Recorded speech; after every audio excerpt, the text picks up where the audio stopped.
10 नवंबर 2025 को दिल्ली के लाल किले के सामने जो टेररिस्ट अटैक हुआ, जिसमें कारें ब्लास्ट हुई, 13 लोगों की जान चली गई और 20 से ज्यादा लोग घायल हो चुके।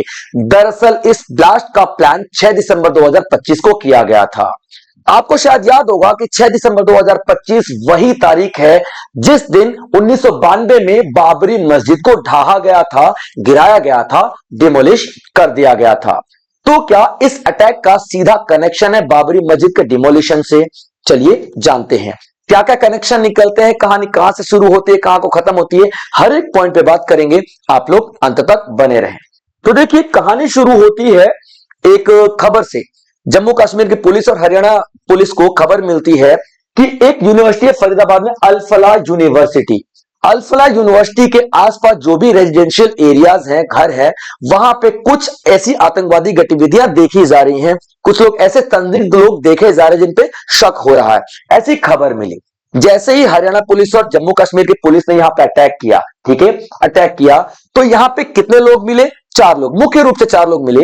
एक आपको ये बंदा दिखाई दे रहा है, ये मिला डॉक्टर उमर नबी महमूद, ठीक है। उसके बाद ये दिखाई दिया तारिक अहमद, दूसरा बंदा ये मिला है, तीसरा बंदा ये मिला है, ठीक है, मौजमिल अहमद गयानी, और चौथी ये मोहतरमा मिली है जिनका नाम है शहीना शाहिद, ठीक है बच्चों। तो यहां पे 1 2 3 4 लोगों को तकरीबन रेड में देखा गया, इनका रोल पाया गया। अब देखिए, ये जो बंदा था उस रेड में भाग निकलता है, कार उठाता है, भाग जाता है, और कार में जितना भी अमोनियम नाइट्रेट था, तकरीबन कहा जा रहा है 350 केजी का अमोनियम नाइट्रेट था, उस कार में लेके भाग जाता है। और अमोनियम नाइट्रेट बॉम्ब बनाने में काम आता है, ब्लास्ट में काम आता है। ये भाग के कहां जाता है? चांदनी चौक वाले एरिया में जाता है, दोपहर में पहुंच जाता है, लेकिन 3 से 4 घंटे अपनी गाड़ी घुमाता रहता है, इंतजार करता है कि कब शाम हो और भीड़ इकट्ठी हो और तब ये ब्लास्ट कर दे। 6:52 पे करेक्ट ये ब्लास्ट कर देता है। और ब्लास्ट जिसके बारे में आपको पता ही है, जिसमें 13 लोगों की मृत्यु हो जाती है और 20-25 लोग तकरीबन घायल हो जाते हैं, ठीक है। चलिए, ये तो थी इसकी कहानी। इनका क्या था सर? तो जो गाड़ी ये लेके भागा था, उस गाड़ी का मालिक कौन था? वो गाड़ी रजिस्टर्ड किसके नाम पे थी? तारिक अहमद के नाम पे थी। अब इसकी भी एक इंटरेस्टिंग कहानी है कि ये जो गाड़ी थी, इसका फर्स्ट ऑनर नहीं था, ये तकरीबन 8वां ऑनर था। किसी और ने खरीदी, उसने बेची, second hand, third hand, fourth hand, fifth hand करते करते वो जो कार थी इसके नाम पे आई थी। आप देखिए, यानी कि इस जो अटैक का प्लान काफी लंबे से चल रहा होगा, तभी तो ये गाड़ियां ट्रांसफर करके, ताकि अगर छानबीन करे भी तो शायद आखिरी जो छोर है वहां तक पहुंचने में बहुत समय लग जाए, या फिर शायद पुलिस पहुंच ही ना पाए, ठीक है। गाड़ी इनके नाम पे थी, ठीक है। ये जो है, इसका नाम है मौजमिल अहमद गयानी। ये मास्टरमाइंड है पूरे के पूरे अटैक का। इस अटैक का मास्टरमाइंड नहीं है, ये तो तुक्के से हुआ, ये भागा तो इसने अटैक कर दिया, ब्लास्ट कर दिया। कौन से अटैक का? जो 6 दिसंबर 2025 को इन लोगों ने प्लान किया था। कहां पे करने के लिए? दिल्ली के 32 अलग अलग जगहों पे अटैक करने के लिए प्लान किया था। ये देखिए, एक गाड़ी में लेके भागा है ना अमोनियम नाइट्रेट, इस तरीके के 32 गाड़ियों में अमोनियम नाइट्रेट रख के 32 अलग अलग जगह ब्लास्ट करने का प्लान था। कैसे पता चला? तो इसके पास जो लैपटॉप मिला है उसमें पूरा ब्लूप्रिंट मिल गया है। ये मोहतरमा है, इनका नाम यहाँ पे शहीना शाहिद, आप देख लीजिए शक्ल, शहीना शाहिद, ठीक है। शहीना शाहिद और ये दोनों लिविंग रिलेशनशिप में रहते थे, यानी कि बराबर के हिस्सेदार थी। अब शहीना शाहिद की जो गाड़ी है उसमें क्या मिला है, या इनके पास क्या मिला है, आमतौर पर कहें तो यहाँ पे तकरीबन 20 लाख रुपए मिले हैं, और बड़े बड़े हथियार मिले हैं, बुलेट्स मिले हैं, AK-47 गन वगैरह यहाँ पे मिले हैं। तो ये 4 लोग इस पूरे अटैक में शामिल है। इस अटैक में शामिल नहीं है भाई साहब, इस अटैक में ये, क्योंकि इसने अपनी जान दे दी, लोगों को मार दिया। इनका जो मेन अटैक था 6 दिसंबर 2025 को, कैसे पता चला? इसके लैपटॉप से पता चला। अब देखिए, ये कौन है फिर सर? 5वां बंदा, इसका नाम है फरहान नबी सिद्दीकी। इसको यूपी पुलिस के ATS ने पकड़ा है, ठीक है, ATS ने पकड़ा है यूपी पुलिस के। अब इसके पास क्या मिला है? 11 करोड़ रुपए मिले हैं। अब 11 करोड़ रुपए के बारे में जब छानबीन की गई तो कहां से पता चलता है कि भाई 11 करोड़ रुपए इसको किसने दिए हैं? तो यहां पे टर्की ने दिए हैं और जर्मनी ने दिए हैं, यानी ये दो देशों से इसको फंडिंग मिली है। और ये इस्तांबुल इंटरनेशनल एक टेररिस्ट ऑर्गेनाइजेशन है, उसका को फाउंडर भी है, यानी कि टेररिस्ट है, ये भी समझ में आ रहा है, इसको फंडिंग मिली है, ये भी समझ में आ रहा है, ठीक है। चलिए, अब जो फंडिंग की बात की जा रही है तो डेफिनेटली इंटरनेशनल जो लेवल पे जो दूसरे देश है जो कि एक मुहिम छेड़े हुए हैं आतंकवाद के खिलाफ, आप लोगों ने सुना होगा एससीओ, रैट्स हो गया, नाटो हो गए, हर एक ऑर्गेनाइजेशन आतंकवाद के खिलाफ लड़ाई लड़ रही है। तो डेफिनेटली यहां पे चर्चे में इंटरनेशनल लेवल पे ये नाम भी आएंगे, टर्की और जो आपका जर्मनी हो गया, क्योंकि इनका साफ कनेक्शन नजर आ रहा है। टर्की ने यहां पे साफ कहा है कि भाई साहब मेरा कोई कनेक्शन नहीं है। हाँ, मैं मानता हूं कि हमारे लोगों ने जो फंडिंग किया है वो किया है, मैं ये मानता हूं, लेकिन सरकार का, टर्की गवर्नमेंट का कोई भी लेना देना नहीं है इस बात से। ये टर्की का कुछ ऐसे और भी बयान आते हैं कि देखिए हम एज अ टर्की, एक टर्की जो कंट्री है, हम वो नाटो का साथ दे रहा है टेररिज्म को खत्म करने के लिए, वो पूरी दुनिया में टेररिज्म को खत्म करने के लिए जाना जा रहा है, ऐसा टर्की ने कहा है। लेकिन अगर इनके इतिहास पे नजर डालें तो टेररिज्म को बढ़ावा देने में पाकिस्तान से ये भी कुछ कम नहीं है, और खासकर इंडिया के खिलाफ तो और ज्यादा।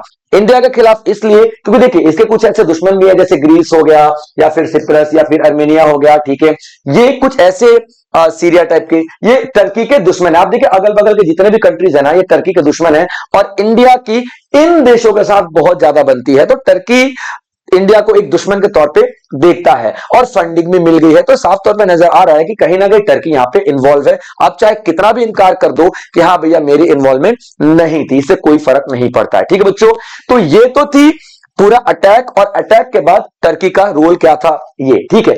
अब देखते हैं इनके बारे में और डिटेल क्या है। फिर से कहानी पे आते हैं। ये चार नाम मैं आपको बता चुका हूं, फरहान नबी सिद्दीकी जिनके पास 11 करोड़ रुपए मिले हैं, ठीक है, तारिक अहमद जिनके कार इस्तेमाल की गई, कार जिनका नाम पे है, उसके बाद मुजम्मल अहमद ज्ञानी, ठीक है, जो कि मास्टरमाइंड है, और यहाँ पे शाइबा शाहिद। अब देखिए ये दोनों की कहानी हम लोग देखने की कोशिश करते हैं, ठीक है। 2014 में ये जो शाइबा शाहिद है कानपुर मेडिकल कॉलेज में असिस्टेंट प्रोफेसर के तौर पे कार्यरत थी, ठीक है, और ये अल फलाह यूनिवर्सिटी में हुआ करते थे। अब 2014 में जब साहिबा शाहिद को निकाल दिया गया कानपुर यूनिवर्सिटी से, क्योंकि एंटी नेशनल सेंटिमेंट्स को फैलाने का काम कर रही थी, अब निकाल दिया गया तो ये कहां पे पहुंची, ठीक है, तो मुजम्मल अहमद ज्ञानी के पास, इसके पास पहुंची, और इन दोनों ने मिल करके अपनी एक टीम बनाई और जाके कहां पे शामिल हो गए, यहां पे पुलवामा डिस्ट्रिक्ट पे जाके रहने लगे एक आम नागरिक की तरह। आप ये कह सकते हो कि 2014 से लेकर के अभी तक जितने भी आतंकवादी अटैक हुए हैं या फिर हमारे देश के खिलाफ जो कुछ भी ऐसी प्लानिंग्स हुई है, उनमें इनका हाथ साफ दिखाई दे रहा है, चाहे पुलवामा अटैक कह लो या फिर पहलगाम अटैक कह लो, कुछ भी कह लो। अभी 2025 में पहलगाम अटैक हुआ था ना भाई साहब, उसमें हमारे 26 लोगों को इन लोगों ने मार दिया था। उसके खिलाफ हम लोगों ने ऑपरेशन सिंदूर किया। ऑपरेशन सिंदूर में, ठीक है, यहां पे भावलपुर जो है, यहां पे पाकिस्तान में, यहां पे अटैक किया गया, और यहां पे किसको मार दिया गया, मसूद अजहर जो कि जैश ए मोहम्मद का लीडर है, इसके परिवार को मार दिया गया, इसके जीजा को मार दिया गया, इसके भाई को मार दिया गया, यानी इसके देखा जाए तो इर्द गिर्द जो भी important right hand left hand थे, जो इंपॉर्टेंट बंदों को मार दिया गया। अभी किस पे भरोसा करें, तो यहाँ पे अपनी फैमिली को इसने चुना, और फैमिली में 2 बहनें ही बच गई थी, तो उसके लिए इन्होंने क्या किया, एक फीमेल ब्रिगेड स्टार्ट किया, ठीक है, और फीमेल ब्रिगेड का नाम क्या रखा, जमात उल मुनीनत। अब जमात उल मुनीनत का ब्रांच इंडिया में कौन लीड कर रहा था, तो यहां पे शाइबा शाहिद लीड कर रही थी। समझ में आया, यानी कि पाकिस्तान से इसका सीधा कनेक्शन निकल के सामने आता है। अब इन लोगों ने मिल करके बदला लेने की ठानी, क्योंकि ऑपरेशन सिंदूर में भैया पाकिस्तान की बहुत फजीहत कर दी थी हम लोगों ने, ठीक है। हमारी फीमेल, देखिए इसके कई कनेक्शन हो सकते हैं, हमारी फीमेल ने जाकर अटैक किया था, मुझे एग्जैक्ट नाम याद नहीं आ रहा, सोफिया कुरैशी और एक और नाम था, ठीक है, जो हमारी फीमेल जो सोल्जर्स थी उन्होंने जाकर अटैक किया था, सबसे ज्यादा ये थी। तो हो सकता है ये भी इन्होंने भी भैया ये देखते हुए उन्होंने फीमेल ब्रिगेड स्टार्ट की, और ये फीमेल ब्रिगेड को इन्वॉल्व किया इंडिया के खिलाफ कॉन्स्पिरेसी में, ये भी हो सकता है, कई एंगल हो सकते हैं, ठीक है। लेकिन फिलहाल बात ये है कि हाँ भैया फीमेल ब्रिगेड इन्होंने बनाई, और आगे इन्होंने प्लान किया कि अब हम लोग 6 दिसंबर को अटैक करेंगे इंडिया के दिल्ली में। कितने जगहों पे, 32 जगहों पे, 32 अलग अलग कारों में। और 6 दिसंबर को क्यों चुना गया, इसलिए चुना गया कि 6 दिसंबर 1992 में ही बाबरी मस्जिद को डिमोलिश किया गया था, हिंदुओं के द्वारा गिरा दिया गया था, और ये पूरा अटैक प्लान किया गया। लेकिन इस अटैक के पहले ही हरियाणा और जम्मू कश्मीर की पुलिस ने रेड मारा, और ये पूरी की पूरी इनके प्लानिंग पे पानी फेर दिया। अभी भी देखा जाए तो तकरीबन 27 से 28 गाड़ियां, ठीक है, मिली नहीं है, जिसमें 2900 केजी अमोनियम नाइट्रेट अभी बरामद तो कर दिया गया इसके पास। 2900 केजी अमोनियम नाइट्रेट बरामद कर दिया गया है, लेकिन जो 28 गाड़ियों की प्लानिंग है जिनको ब्लास्ट करने की कोशिश की जाने वाली है, उनके बारे में अभी कोई खबर नहीं मिली है। छानबीन जारी है, देखते हैं क्या होगा। हो सकता